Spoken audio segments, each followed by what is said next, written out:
Bom dia, graça e paz a você, mulher, que está ouvindo esse devocional nesta manhã.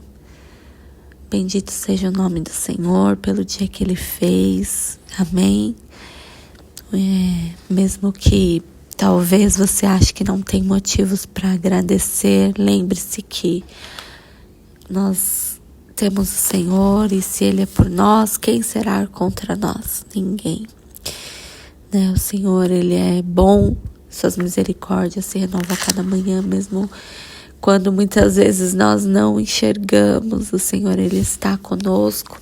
E antes de ler o nosso devocional, quero deixar uma palavra para o seu coração, que está em Deuteronômio 31:8, o versículo do dia, que fala: o próprio Senhor irá à sua frente, estará com você, Ele nunca o deixará, nem o abandonará.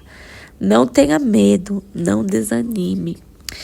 E aqui, nesse contexto, esse versículo é quando Moisés está deixando, de liderar o povo de Israel, logo ali quando eles saem, do Egito, passam pelo Mar Vermelho e vão atravessando todo aquele tempo no deserto, e eles chegam ali próximo à terra prometida, as fronteiras de Canaã.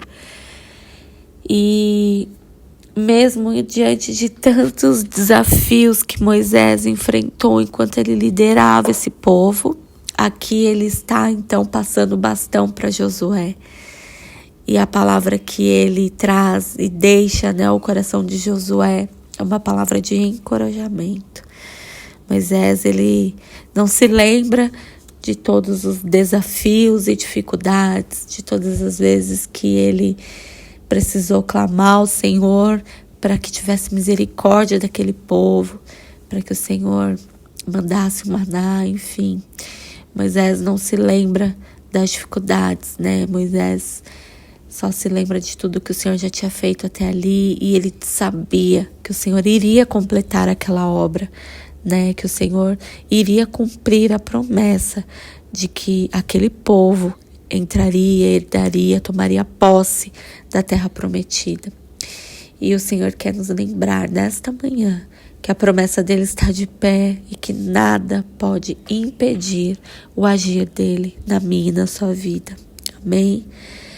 Então, assim como o Senhor, ele foi com Moisés, foi com Josué, e Josué foi forte, corajoso, não temeu. É a palavra do Senhor para mim, para você nesta manhã, Quando Ele está conosco, nós não precisamos temer. Ele vai liderar o caminho. Amém? Então, continue, não pare. Confia no Senhor de todo o seu coração e não se apoie no seu próprio entendimento, como a palavra dele mesmo diz.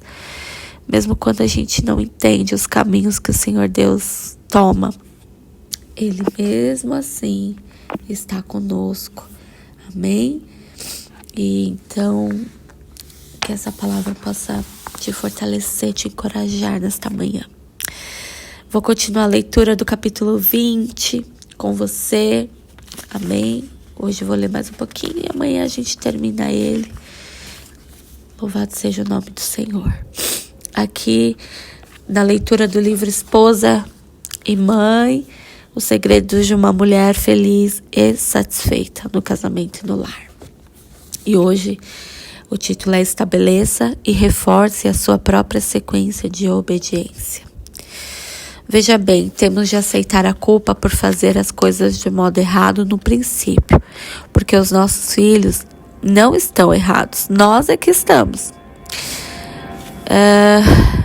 Desculpamos-nos então com eles. Estou triste por não ter compreendido antes que estava agindo erradamente. Será então uma experiência válida e saudável agir de acordo com a sequência que você vem usando. Diga: eu sei que começo a gritar com vocês, e continue gritando. Sei que chegaram ao ponto de não me escutarem, até que eu diga seu nome completo. Mas esse não vai mais ser o nosso sistema. Você precisará de grande força de vontade para agir desse modo, para mudar, né, uma rotina, uma sequência de comandos aos seus filhos. Explique a eles a sequência que agora você vai usar. Poderia ser, por exemplo, a seguinte: advertir da primeira vez e, se não obedecerem, usará a vara. Pense nas horas de gritos e berros e tensão nervosa que você vai poder poupar.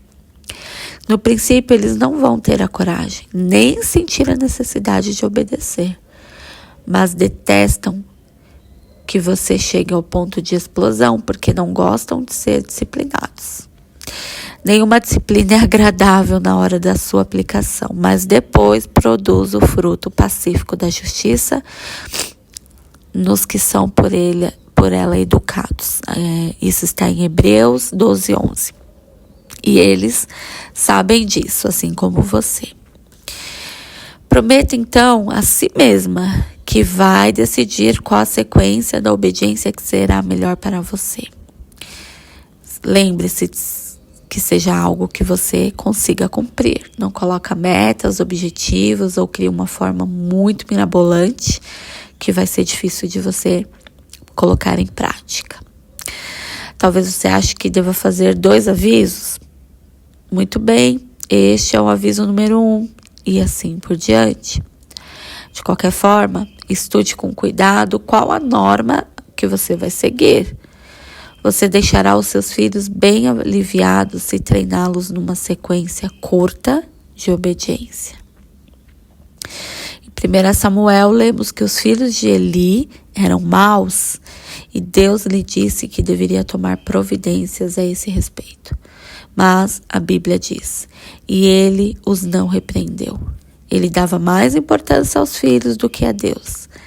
Se não exigirmos que os filhos obedeçam, estaremos dando importância ao seu egoísmo mais do que a Deus. E o Senhor não vai nos abençoar. Eli sofreu as terríveis consequências do seu erro. E Deus quer que você eduque os seus filhos para a sua honra e glória. Quero dar a você alguns pontos relativos à disciplina, apresentados por um homem muito sábio de nome Henry Brand. Ele escreveu um livro chamado Um Lar Feliz com Disciplina. E nele ele afirma que a boa disciplina exige a convicção do adulto. Nós não podemos permitir que os filhos estabeleçam as regras da casa. Eles não têm a inteligência necessária, independente do que eles dizem, independente das filosofias modernas. O lar em que a criança impera é infeliz. E o lar feliz exige a convicção do adulto.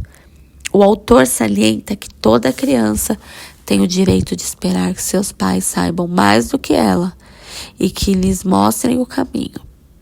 Os pais devem ser os líderes. Quando falhamos em relação aos filhos, nosso fracasso é completo. Este é o caminho, ande por ele. Deve ser a seta indicadora em seu lar. Estabeleça os limites e reforce-os. Dr. Brand também diz que a boa disciplina envolve limites, porque quando 2 vidas se cruzam, são necessárias restrições para relacionamentos saudáveis. Eu não creio que devamos permitir que os filhos briguem. As crianças se habituam a isso porque permitimos. E eu já disse, onde há irmãos, há brigas. Isso é verdade, porque 2 vidas vão se cruzar, mas, ouça, devemos estabelecer os limites para os nossos filhos. Você pode ir até aqui, mas não pode passar deste ponto. Devem existir limites a fim de que cada um seja suficientemente disciplinado para manter um bom relacionamento na família. Como tratar das crianças que estão sempre brigando umas com as outras? Peça a Deus para ajudá-la. Algumas vezes, ciúmes provocam brigas. À medida que as crianças estão procurando enquadrar-se no lar, algumas vezes brigam entre si. Existem inúmeras razões e nós devemos pedir então a Deus que nos mostre as causas. A seguir, use o seu bom senso. Os seus filhos estão brigando por sentir fome? muitas brigas foram interrompidas no meio, porque a mãe interferiu dizendo: querem tomar leite com bolacha? Desvie a atenção deles da briga e satisfaça sua fome. Outras vezes elas brigam porque estão cansadas. As crianças que estão cansadas precisam ficar separadas a fim de se recuperarem, as energias perdidas. Procure sentir as necessidades de seus filhos e, quando perceber que estão cansados, faça com que vão para o quarto, não como um castigo, mas simplesmente para ler um livro, colorir, desenhar ou fazer algo que possam mostrar depois a você. O fato de separar as crianças quando elas estão cansadas elimina grande parte das brigas no lar. Amém? E hoje eu vou parar por aqui. Amanhã nós finalizamos o capítulo 20. Que Deus abençoe o seu dia.